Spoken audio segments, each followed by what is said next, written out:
안녕하세요, 여러분. 혹시 기억하시나요? IMF 외환위기로 모두가 힘들었던 1997년. 하지만 그때 거리에 줄 서서 먹었던 가게가 있었습니다. 바로 김밥집이었죠. 대체 왜 김밥집은 그 시절에 폭발적으로 성장했을까요? 그리고 지금은 왜 위기를 겪고 있을까요? 위기와 기회의 만남. 1997년 한국 경제는 하루아침에 무너졌습니다. 기업은 줄줄이 도산했고 수많은 사람들이 직장을 잃었습니다. 가게는 허리띠를 졸라매야 했죠. 사람들은 외식을 해도 최대한 저렴하게 먹을 수 있는 음식을 찾기 시작했습니다.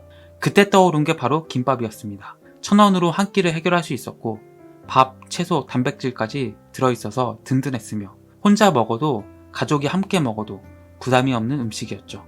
당시 신문에는 가장 서민적인 외식 메뉴라는 수식어가 붙을 정도였습니다. 그런데 여기서 중요한 포인트, 단순히 김밥이 싸다고 해서 모든 집이 잘 된 건 아니었습니다. 바로 프랜차이즈 김밥집의 탄생이 김밥 열풍을 일으킨 결정적 계기였습니다. 김밥 천국 같은 간판이 전국에 퍼지면서 표준화된 맛과 메뉴, 24시간 영어, 김밥뿐 아니라 다양한 분식 메뉴를 함께 팔면서 든든하고 저렴한 외식 공간이라는 이미지가 굳어진 거죠. 또한 실직자들이 몰려들었습니다. 퇴직금을 받아든 수많은 사람들이 적은 자본으로 창업할 수 있는 아이템을 찾았고 그 답이 바로 김밥집이었습니다. 작은 점포 하나만 있으면 누구나 시작할 수 있었고 프랜차이즈 본사의 지원을 받으면 나도 사장님이 될 수 있었죠. 그래서 1997년은 위기 속에서도 김밥집이 희망의 아이콘처럼 급성장한 해였습니다. 결국 1997년대에 김밥집의 성공은 국민적 위기와 맞물린 생존의 전략이었습니다. 위기가 기회가 된다는 말, 바로 이때 가장 극적으로 드러난 게 아닐까요? 그런데 지금의 김밥집은 새로운 국면을 맞이하고 있습니다. 혹시 최근에 이런 경험 해보셨나요? 자주 가던 김밥집이 어느 날 갑자기 문을 닫아버렸거나 예전에 비해 동네 김밥집을 찾기 어려워졌다는 느낌 말입니다. 사실 여러분들의 느낌이 맞습니다. 지금 전국의 김밥집들이 빠른 속도로 사라지고 있거든요. 오늘은 왜 우리가 사랑했던 김밥집들이 하나둘씩 문을 닫고 있는지 그 충격적인 현실을 함께 파헤쳐 보겠습니다. 숫자로 보는 김밥집의 몰락. 먼저 통계부터 보겠습니다. 정말 놀라운 숫자들이 나와 있습니다. 통계청 자료에 따르면 전국 김밥집 수가 2021년 48,898곳에서 2023년 46,211곳으로 단 2년 만에 무려 2,700곳이나 사라졌습니다. 이게 어느 정도냐면 매달 100곳 이상의 김밥집이 문을 닫는다는 뜻입니다. 특히 2022년에는 전년 대비 4.6%나 감소했는데요. 같은 기간 전체 음식점은 0.5%만 줄어든 것과 비교하면 김밥집만 유독 힘든 상황임을 알 수 있습니다. 더욱 충격적인 건 김밥 프랜차이즈 대표주자인 김간애도 예외가 아니라는 점입니다. 2024년 김간애의 매출은 375억 원으로 전년 대비 4.6% 감소했고 영업이익은 아예 적자로 전환되었습니다. 2023년에 2억 7천만 원의 영업이익을 냈던 회사가 1년 만에 2억 6천만 원의 영업 손실을 기록한 겁니다. 이런 상황이니까 김밥집 사장님들이 얼마나 힘들겠습니까? 왜 김밥집이 사라지고 있을까? 그렇다면 도대체 왜 이런 일이 일어나고 있는 걸까요? 여기에는 여러 가지 복합적인 요인이 있습니다. 첫 번째 원인, 변화하는 식습관. 가장 큰 원인은 바로 우리 식습관의 변화입니다. 요즘 사람들, 특히 젊은 세대들이 탄수화물을 피하려는 경향이 강해졌습니다. 다이어트나 건강을 위해서 밥, 면, 빵 같은 탄수화물 음식을 줄이는 부분이 많아졌죠.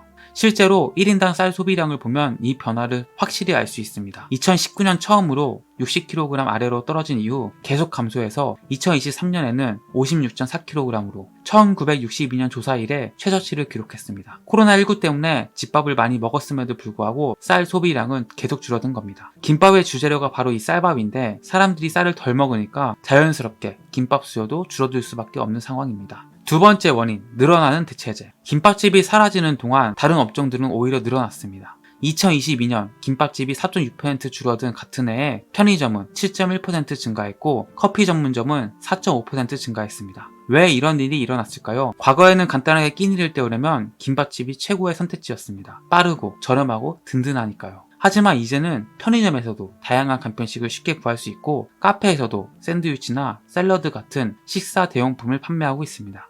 특히 편의점은 24시간 운영하면서 김밥보다도 더 다양한 메뉴를 제공하고 있어서 소비자들의 선택권이 넓어진 거죠. 세 번째 원인, 치솟는 운영 비용. 김밥집 운영이 점점 어려워지는 이유 중 하나는 바로 비용 증가입니다. 먼저 인건비 문제가 심각합니다. 김밥은 기계로 만들 수 없는 수작업 음식이어서 반드시 사람이 필요합니다. 각종 재료를 썰고 볶고 조리한 다음에 하나하나 손으로 말아야 하거든요. 최저임금이 계속 오르는 상황에서 인건비 부담은 갈수록 커질 수밖에 없습니다. 재료비도 만만치 않습니다. 김, 쌀, 각종 채소, 단무지, 계란 등 김밥에 들어가는 재료들의 가격이 전반적으로 상승했습니다. 임대료도 문제입니다. 상권 임대료가 계속 오르면서 김밥집 같은 서민 음식점들이 버티기 힘든 상황이 되었습니다.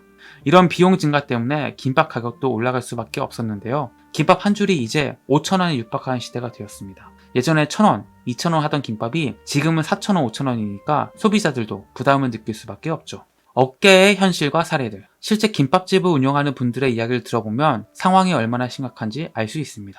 한 온라인 커뮤니티에서는 김밥집 사장이 월 매출 6천만 원을 올려도 실제 이익은 얼마 남지 않는다고 토로하는 글이 화제가 되기도 했습니다. 매출은 높아 보이지만 재료비, 인건비, 임대료 등을 빼고 나면 실제 수익은 생각보다 많지 않다는 뜻입니다. 전체 자영업계 상황도 좋지 않습니다. 한국경제인협회 조사에 따르면 자영업자 10명 중 7명이 2024년 매출이 감소했다고 답했고 평균 감소율이 12.8%에 달했습니다. 이 중 43%는 향후 3년 내 폐업을 고려하고 있다고 답했을 정도로 상황이 심각합니다. 김밥집만의 구조적 문제. 김밥집이 다른 음식점보다 더 힘든 이유는 김밥이라는 음식 자체의 특성 때문이기도 합니다. 첫째, 김밥은 만들기가 까다롭습니다. 단순해 보이지만 실제로는 여러 가지 재료를 각각 손질하고 조리해야 하고 하나하나 손으로 말아야 합니다. 설렁탕 같은 음식은 미리 대량으로 끓여놓고 손님이 오면 바로 내놓을 수 있지만 김밥은 주문이 들어올 때마다 그때그때 말아야 하죠.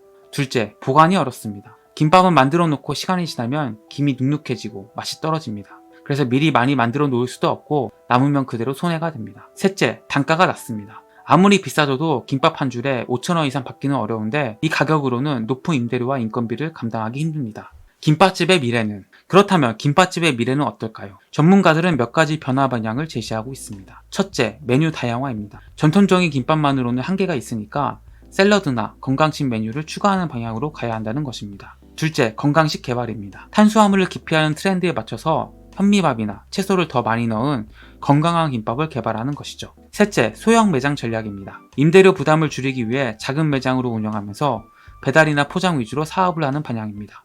하지만 이런 노력에도 불구하고 김밥집 전체의 감소 추세는 당분간 계속될 것으로 보입니다. 식습관 변화나 대체재 증가 같은 근본적인 요인들이 단기간에 바뀌기는 어렵기 때문입니다. 지금까지 김밥집이 사라지고 있는 이유들을 살펴봤습니다. 식습관 변화, 대체재 증가, 비용 상승 등 여러 요인이 복합적으로 작용하면서 우리가 사랑했던 김밥집들이 하나둘씩 문을 닫고 있는 상황입니다. 김밥은 여전히 많은 사람들이 좋아하는 음식이지만 시장 환경이 워낙 빠르게 변하고 있어서 김밥집들도 새로운 전략이 필요한 시점입니다. 혹시 여러분 동네에 아직 김밥집이 있다면 가끔이라도 들려서 김밥 한 줄 드셔보세요. 우리의 작은 관심이 동네 김밥집이 조금 더 오래 버틸 수 있는 힘이 될 수 있을 겁니다. 오늘 영상이 도움이 되셨다면 좋아요와 구독 부탁드리고 댓글로 여러분들이 알고 계시는 동네 김밥집 이야기도 들려주세요. 그럼 다음 영상에서 뵙겠습니다. 고맙습니다.